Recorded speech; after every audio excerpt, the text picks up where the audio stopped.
discs. Bueno, i en este punt sí que ara ens n'anem a Suècia, concretament a Malmo.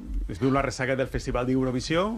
Van veure, qui ho va veure, el Festival d'Eurovisió dissabte, va guanyar el representant de Suïssa, un cantant, li diuen Nemo. L'actuació va ser molt celebrada. No tant sembla que la de Nebulosa Espanya va quedar com va quedar. A Malmo encara estan Toni Polit i Montse Català. Montse, bon dia. Bon dia, Òscar. Bueno, tu diràs, després d'uns dies ahí, què?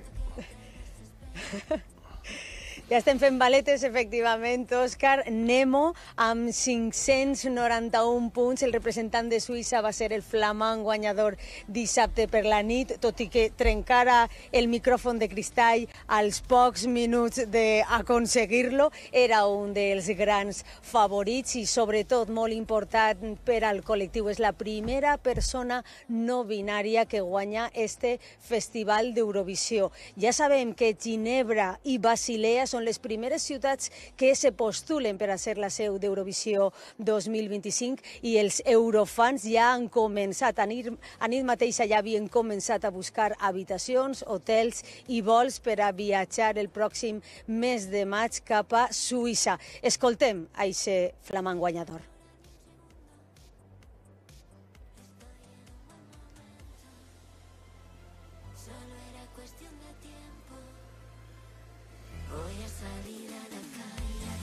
I avui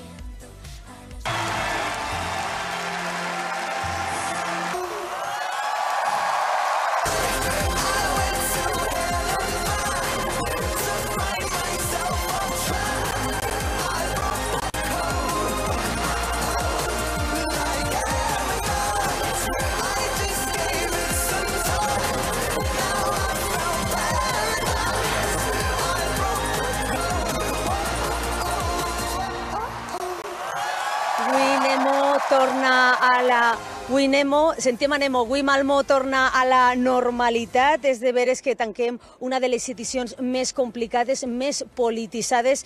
Les 24 hores prèvies al festival van ser realment frenètiques, així a Malmo, amb totes aquestes protestes pro-Palestina, amb aquesta intenció en contra de la participació d'Israel. Ho vam viure a les portes del Malmo Arena amb una intensificació del dispositiu policial. També havíem viscut hores abans aquesta expulsió dels Països Baixos, Irlanda, que també es plantejava no participar en la gran final, i fins i tot també s'ha demanat la dimissió del president de la UE per no haver sabut gestionar aquesta crisi de la participació d'Israel en esta edició d'Eurovisió. Els xiulits constants a la candidata d'Israel i aquesta tensió i aquestes increpàncies també als periodistes internacionals han sigut una de les característiques d'esta edició d'Eurovisió que els nostres companys de la premsa internacional es contaven així. Ha vivido una semana muy intensa, cargada de tensión, cargada de un ambiente muy raro aquí en el Press Center, sobre todo por todo el tema de que hemos recibido periodistas españoles, que han recibido, mejor dicho, periodistas españoles por parte de periodistas acreditados israelíes, simplemente por mostrar, tener libertad de expresión.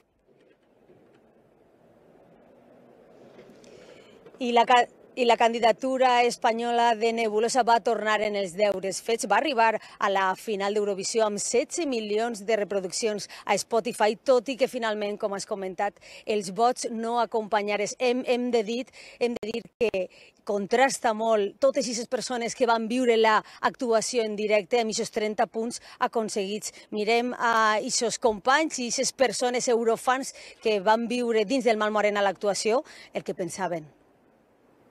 Estava alçat, tot de peu, tots cantant, ballant, aplaudint, y per a res es reflectís els resultats que vam obtindre. Ha sido un poco decepcionante quizá, o sea, sabíamos que esto podía ocurrir porque era una propuesta muy arriesgada, también era muy arriesgada de Blanca Paloma, pero a fin de cuentas no me esperaba que fuéramos a conseguir tan pocos puntos. Tot i això, Marc i Mary tornen molt contents, satisfets amb el seu pas per Eurovisió. Arribaven ja a nit mateix a Madrid, on només 2 hores després de baixar de l'avió tenien la primera actuació a les festes de Sant Isidre a Madrid. I avui, en poc més de 30 minuts, faran la seva primera roda de premsa a Espanya. Hem de dir-vos també, com a última hora, que ja n'hi ha un concert confirmat el pròxim mes al millor poble, al que està més orgullós d'ells. Ondara tindrà un concert de Nebulosa en les pròximes setmanes. Gràcies, Montse. Bon viatge de tornada.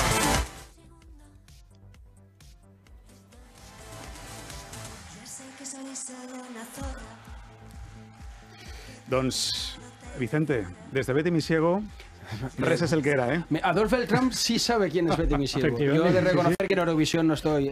Esta parte de la colaboración no la cobro. No tengo de verdad ni idea. Vicente Ordaz, gràcies. A ti siempre. Sílvia Zarza, gràcies. Adolf Beltrán, ens tornem a veure qualsevol altre dia.